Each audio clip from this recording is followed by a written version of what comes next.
em estarmos aqui para adorar o nosso Deus. Que bom que fizemos essa escolha ao lado de Jesus. Amém? Nós vamos, ao decorrer dessa semana, aprender mais aos pés de Jesus. E o meu desejo é que não apareça o meu eu, mas que Cristo seja visto aqui atrás desse púlpito. Ao decorrer dessa semana, nós vamos estudar temas muito importantes que vão nos chamar a uma decisão. E antes de começarmos esse momento, eu queria convidar você que está nos visitando pela primeira vez a se colocar de pé, porque nós temos um presente para você. Então, caso você seja visita nessa noite, não fique tímido, pois nós temos uma lembrancinha para você. A irmã Miriam, junto com a nossa irmã, vai estar entregando para vocês. Sejam muito bem-vindos. Que vocês possam sentir aqui a presença do Espírito Santo. Queridos irmãos, eu creio que antes de abrirmos a palavra de Deus, é importante novamente fazermos uma oração. Então eu convido você, assim como está, curvar a sua fronte para que possamos orar. Oremos. Querido Pai, santo, santo, santo Tu és. Diante da Tua presença nós estamos, Pai, porque nós reconhecemos que o Senhor é o único digno de toda adoração no céu e na terra. Pai, o Senhor trouxe cada um de nós aqui nesta noite, para que por meio da Tua palavra nós pudéssemos ouvir a Tua voz. E te pedimos, Senhor, que a Tua doce e sublime presença continue em nosso meio, e que o Teu Santo Espírito possa falar aos nossos corações. Em nome de Jesus oramos. Amém. Eu convido você a abrir comigo no capítulo 24 do livro de Josué. Ali, após os livros do Pentateuco, nós temos o livro de Josué, onde nós encontramos lições preciosíssimas para o tempo que vivemos. Muito obrigada.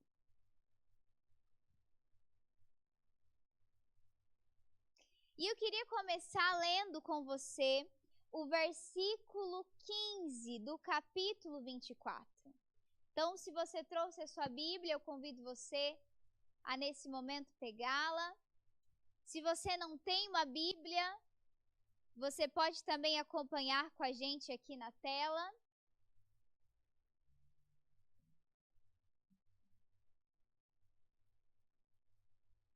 Vamos ler o versículo 15 do capítulo 24, que diz assim: Porém, se vos parece mal aos vossos olhos servir ao Senhor, escolhei hoje a quem sirvais. Se aos deuses a quem serviram vossos pais, que estavam além do rio, ou aos deuses dos amorreus em cuja terra habitais. Porém, eu e minha casa faremos o quê? Amém? Esse versículo é um versículo muito conhecido. Pode ser que em algum momento você já tenha ouvido falar desse texto, ou você já tenha estudado a fundo a profundidade dessas palavras de Josué. Mas eu queria convidar você a pensar um pouco. Nesse capítulo 24, que é o último capítulo do livro, antes de Josué concluir a sua missão, ele convida o povo de Israel a refletir em todos os momentos que Deus havia se manifestado no meio do povo de Israel. Então Josué começa lembrando o povo de Israel que desde Abraão eles foram escolhidos. Deus chama ali Abraão para sair da sua terra, do lugar onde estava a sua parentela, e ir para uma terra estrangeira estrangeira. Então, de Abraão, Deus faz uma promessa. Haveria dele uma grande nação, uma grande descendência. E Deus, de fato, cumpriu a sua promessa por meio do segundo filho de Abraão, Isaque. E então, a partir daí, começa-se então a crescer a descendência de Abraão. Por meio dos 12 filhos de Jacó, que conhecemos como 12 tribos, começa a vir dali o que nós conhecemos como povo de Israel. E aqui então, Josué os lembra de que eles haviam sim ficado como cativo ali no Egito, mas que Deus de modo poderoso os libertou. E quando nós olhamos para a experiência do antigo Israel, nós vemos ali delineado a minha experiência e a sua experiência. Em algum momento nós também não víamos perspectiva para o nosso crescimento. Em algum momento da nossa jornada, nós nos deparamos com a promessa de Deus, mas pensamos que seria impossível Deus cumprir aquilo ali. Mas assim como eles, hoje nós temos a certeza de que Deus ainda é um Deus poderoso para cumprir as suas promessas. Hoje nós somos também parte do Israel. E nós podemos até considerar que somos parte do Israel espiritual, pois não é literalmente. Mas Deus tem um propósito para a minha vida e para a sua vida também. Amém? Então Josué leva o povo a refletir. Deus libertou vocês do Egito. Deus enviou as 10 pragas. Em uma terra estrangeira ele se tornou conhecido. E quando vocês se depararam ali com o mar enorme que parecia ser o fim, na verdade ali foi o recomeço. Deus abriu o mar. Deus sustentou vocês durante o dia como uma coluna de nuvem, durante a noite como coluna de fogo. As suas sandálias não se arrebentaram, as suas roupas não se desgastaram. Mas, queridos, agora no limiar da terra prometida, vocês podem tomar uma decisão. Vocês querem servir a esse Deus que sempre esteve aqui? Ou vocês preferem os falsos deuses? Essa pergunta, ela também chega até nós. Porque nós podemos refletir na fidelidade e poder de Deus. Nós podemos olhar para a nossa jornada até aqui e ter a certeza de que Ele nos sustentou, amém? E é por isso que você está onde está. Muitas vezes nós nos perguntamos, mas cadê Deus? Porque eu não vejo uma manifestação sobrenatural de Deus na minha vida. Hoje em dia a gente não vê o mar se abrindo, a gente não vê uma coluna de fogo nos acompanhando, nem sequer os milagres daquele tempo. Mas nós nos esquecemos que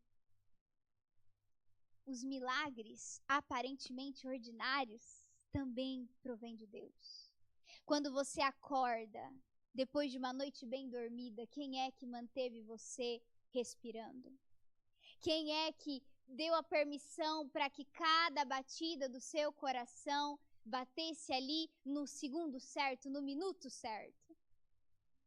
Quem é que te protege nesse trânsito aí da vida? Quem é que te concede o alimento que você tem à mesa? E os milagres não tão sobrenaturais são esquecidos. A verdade é que Deus ainda continua sendo fiel. Deus ainda continua sendo poderoso. E Ele desafia o homem, Ele diz, fazei prova de mim. Você pode ousar pedir mais, e eu vou ousar conceder mais a você, à medida que você reconhecer que eu sou o doador de toda a bênção. Queridos, lembrar o poder de Deus por meio de atos passados de libertação e provisão para o povo de Israel nos encoraja a acreditar que seu poder está disponível quando? Hoje. Assim como Josué fez o povo de Israel se lembrar das gerações posteriores, para que confiasse que Deus continuaria sendo Deus, hoje nós somos convidados a olhar para o passado. Em algum momento Deus falhou. Em algum momento Deus atrasou. Porque às vezes nós pensamos assim, parece que eu oro, mas Deus não tem me respondido. Queridos, o povo de Israel ficou mais de 400 anos como escravos, e eu tenho certeza que dia após dia eles clamavam. E Deus não ouviu? Não foi no tempo de Deus? Nem sempre nós vamos pedir e naquele mesmo momento o mar vai se abrir.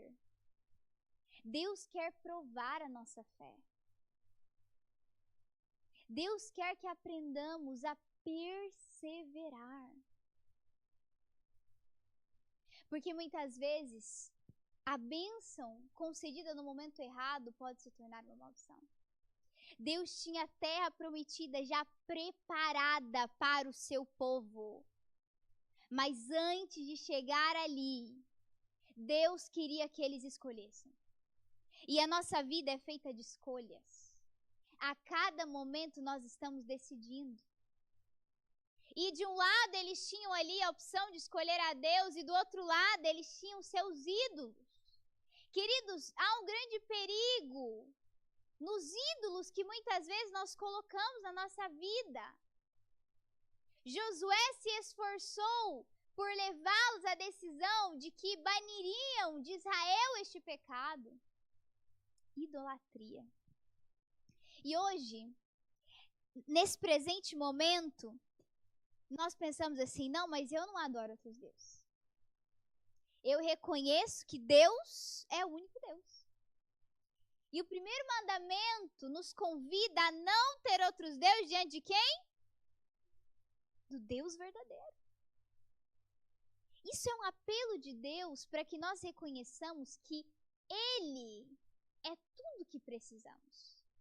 E qualquer coisa, qualquer pessoa, qualquer objeto que a gente queira colocar no lugar de Deus, ainda vai continuar um vazio do tamanho do universo. Porque no nosso coração há um espaço do tamanho de Deus. E é por isso que nada que eu coloque em primeiro lugar vai me trazer paz. Hoje em dia, essa geração de jovens pensam que, não, na verdade, dinheiro traz sim felicidade. Né? Eu vou estar chorando em Dubai. Eu vou estar triste, vou poder enxugar minhas lágrimas com dinheiro. Será que realmente isso traz paz, queridos? Será que quando essa pessoa for dormir, será que ela realmente vai poder dormir em paz? Ter um sono tranquilo? Sem estar preocupada, sem estar com medo, sem estar ansiosa ou angustiada? Não. Pode ser que as aparências mostrem alguma coisa de diferente. Mas Deus sabe que sem Ele nós não podemos ter paz. Não importa nada que o inimigo tenha a nos oferecer, não é suficiente. Para o próprio Jesus, o inimigo disse, vem aqui. Você está vendo aí toda essa terra? Eu posso te conceder, se você me adorar. Por um segundo de adoração, Jesus teria, não os bens materiais dessa terra, Jesus não queria isso não era uma tentação para ele. Mas ele poderia ir por um caminho mais fácil e mais curto para conseguir aquilo que só a cruz conseguiria. Então o inimigo traz diante de nós aquilo que faz os nossos olhos brilharem, porque ele sabe qual é a nossa fraqueza.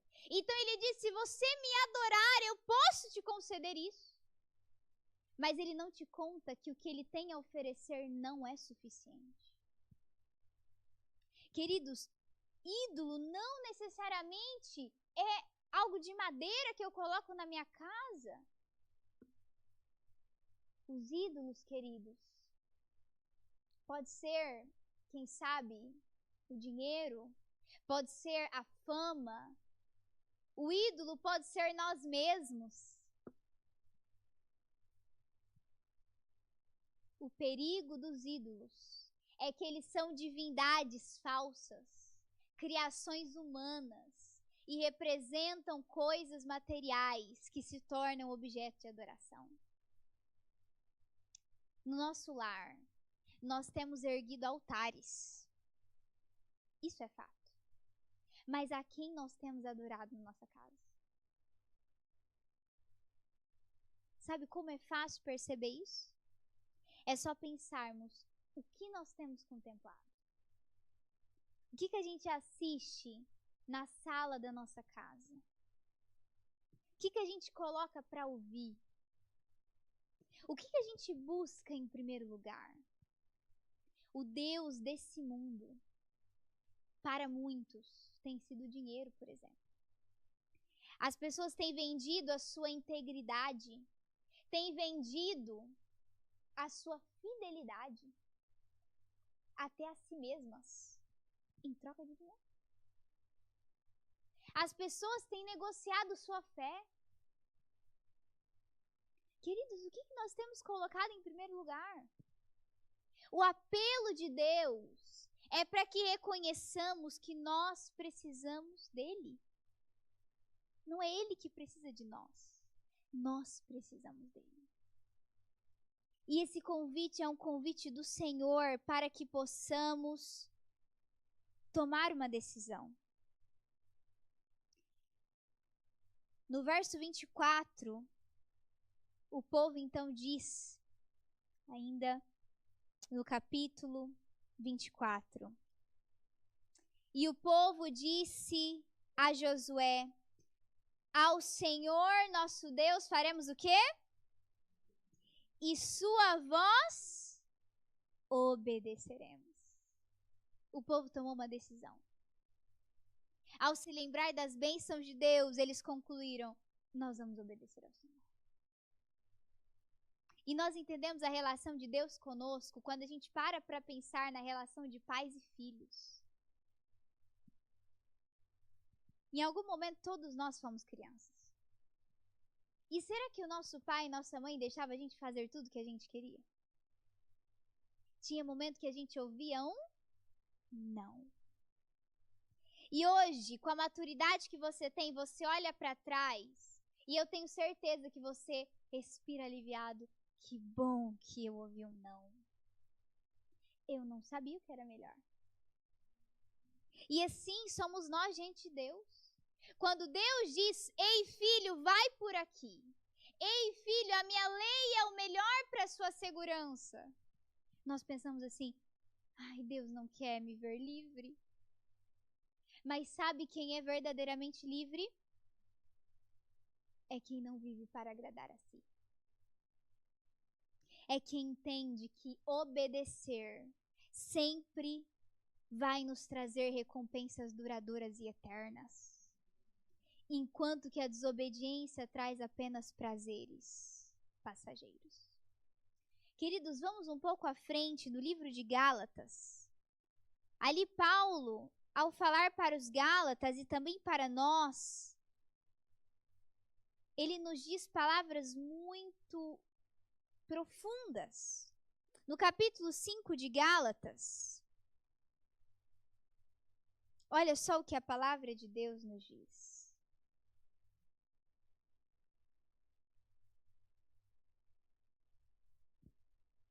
Gálatas 5, verso 1 diz assim: firmemo-nos, portanto, na liberdade com que Cristo nos libertou.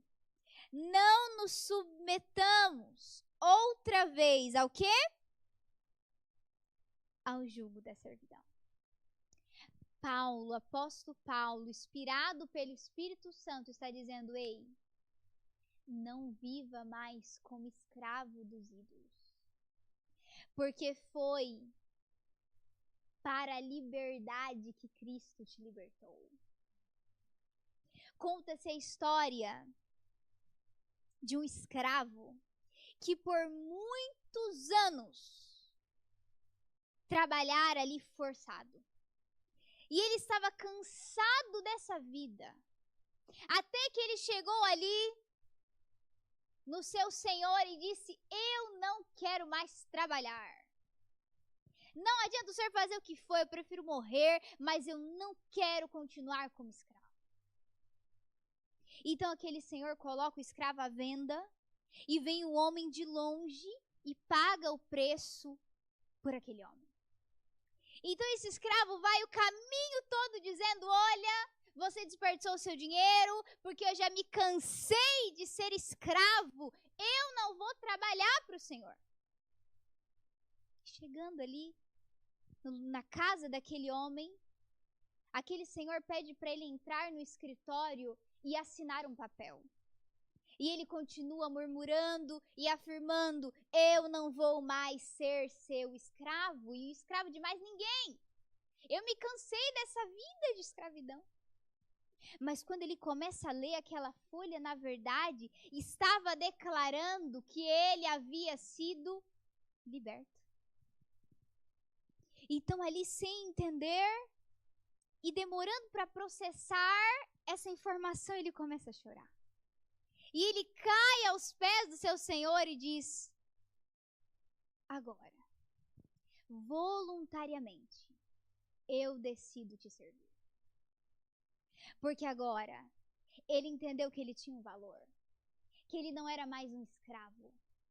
Quando Jesus sai ali da sua casa, quando Jesus desce da glória para vir a essa terra, ele vem para um dos propósitos da vinda de Jesus, é para nos libertar. O inimigo não pode mais nos chamar de escravos. O inimigo não pode mais nos envolver no pecado, porque agora foi pago a nossa liberdade. E quando você recebe essa dívida paga, qual é a sua resposta? Você deseja trabalhar para Cristo voluntariamente?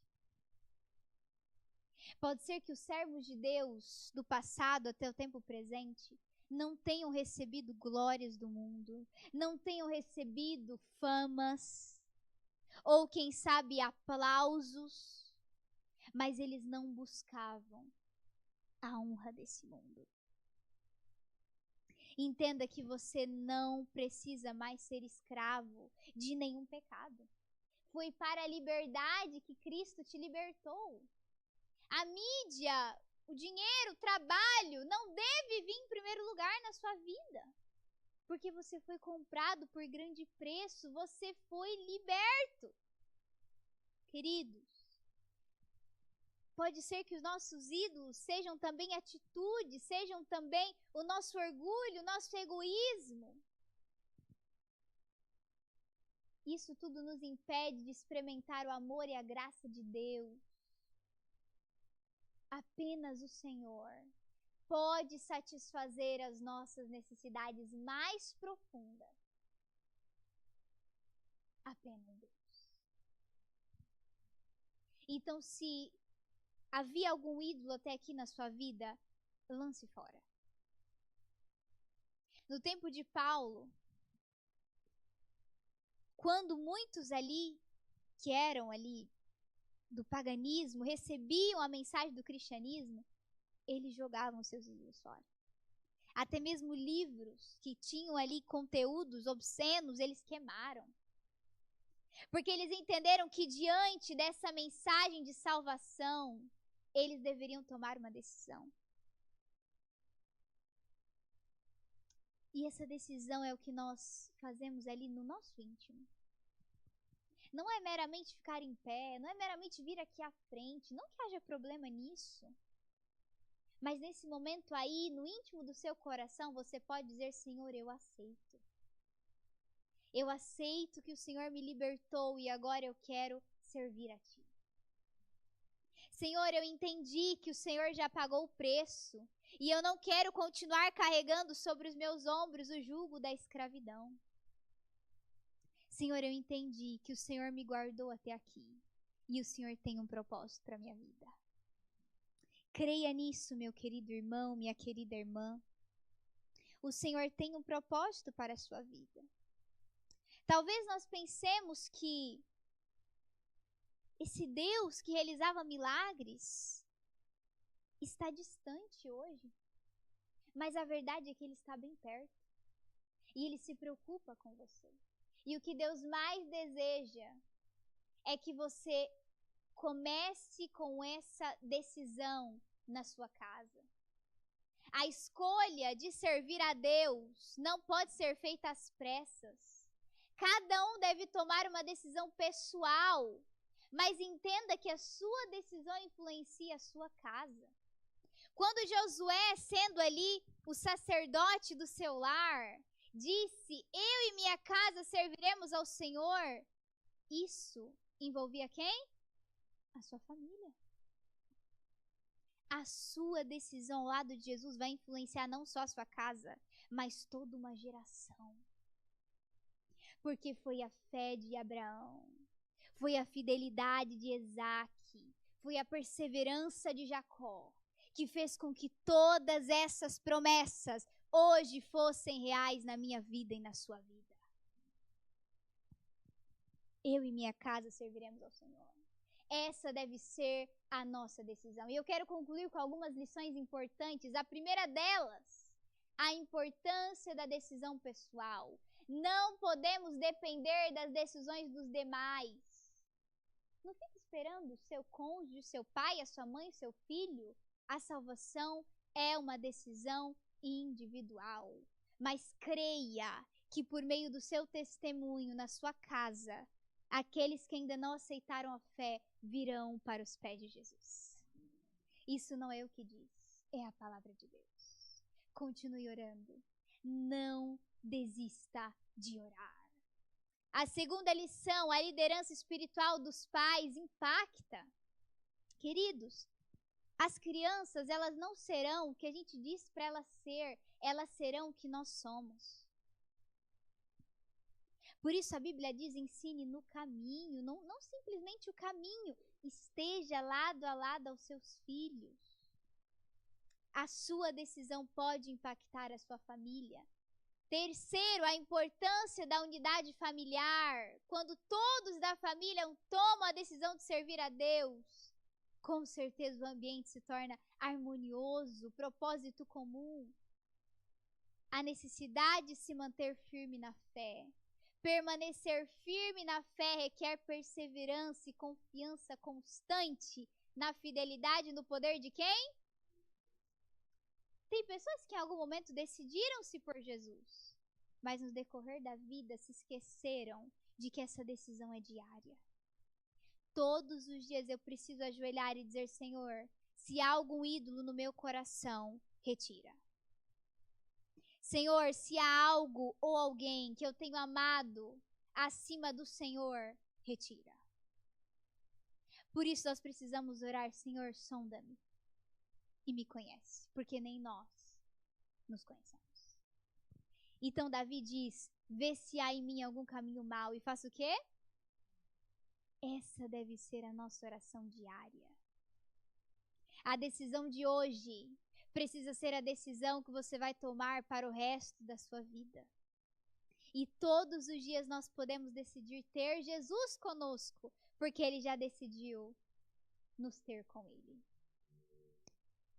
A quinta lição, a influência do testemunho pessoal. Por meio do testemunho de Josué, essas pessoas tomaram também a sua decisão. Amados, a que Deus devemos servir? Qual tem sido o Deus da nossa vida? Eu espero que você decida-se pelo Deus de Israel.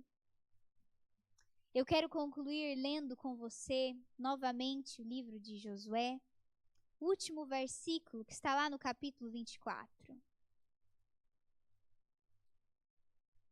No versículo 14. Esse é o apelo do Senhor para nós nesta noite.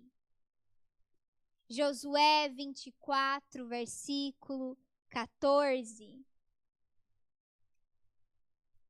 Diz assim: agora, portanto, temei ao Senhor e o servi com sinceridade e em verdade. pondo de lado os deuses e servindo ao Senhor. Amém? Temei a Deus e dai-lhe glória. Porque vinda é a hora do seu juízo. E adorai aquele que fez o céu, a terra e o mar e as fontes das águas. Amém? O clamor de Josué é a verdade para o nosso tempo. Temei a Deus. Não tema falsos deuses, porque eles não ouvem, eles não veem, eles não falam, eles não podem te dar nada. Mas o Deus verdadeiro não só pode conceder algo, mas Ele é o que nós precisamos. Nesse momento, nós vamos ouvir um louvor especial. E eu convido você a estar em oração. E se for o seu desejo se decidir por Cristo, tome essa decisão no seu coração, mas que você possa ficar de pé para influenciar outros a também tomar essa decisão ao lado de Jesus. Amém.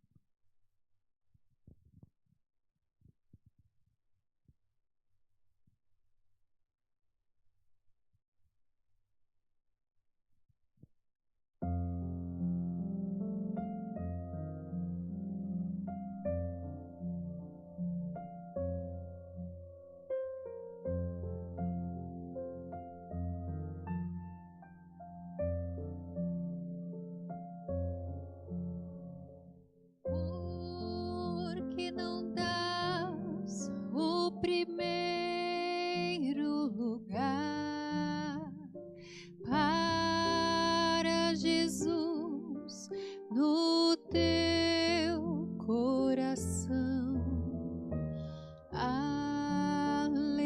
Alegria terás afinal, se for dele o primeiro lugar. Tu precisas de um guia seguro aqui. Venha Jesus que te quer salvar. Só um passo darás e a Cristo terás para no céu ir morar. Ao regressar, meu Jesus lá do céu, Ele virá os fiéis buscar. Eu pergunto, tu queres também? Nas mansões celestiais habitar. Porque não dás o primeiro lugar para Jesus no teu coração? Alegria terás afinal, se for dele o primeiro lugar.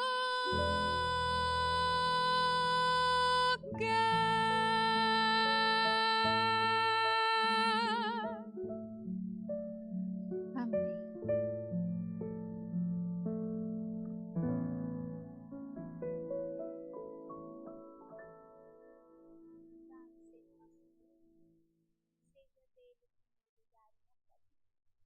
Vamos nesse momento nos colocar de joelhos para que possamos concluir com essa oração.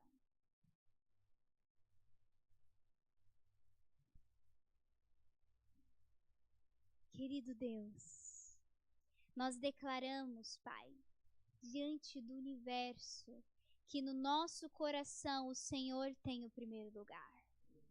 Nós não queremos colocar ninguém e nem nada à frente do Senhor na nossa vida. Pois ao olharmos para o nosso passado, nós podemos ver que até aqui a tua mão vitoriosa nos sustentou. E com o Senhor, nós somos mais que vencedores. Nós te somos gratos eternamente, meu Pai, porque Jesus deu a vida, derramou seu sangue para nos libertar do pecado. Nós não queremos mais adorar falsos deuses, mas que possamos adorar somente o Senhor. Pai, o Senhor tem a supremacia em nossa vida, que a tua vontade prevaleça em nosso viver. Essa é a nossa oração e a nossa decisão, em nome de Jesus. Amém. Amém. Queridos, eu convido você para estar aqui conosco amanhã, nesse mesmo horário. Que Deus te abençoe.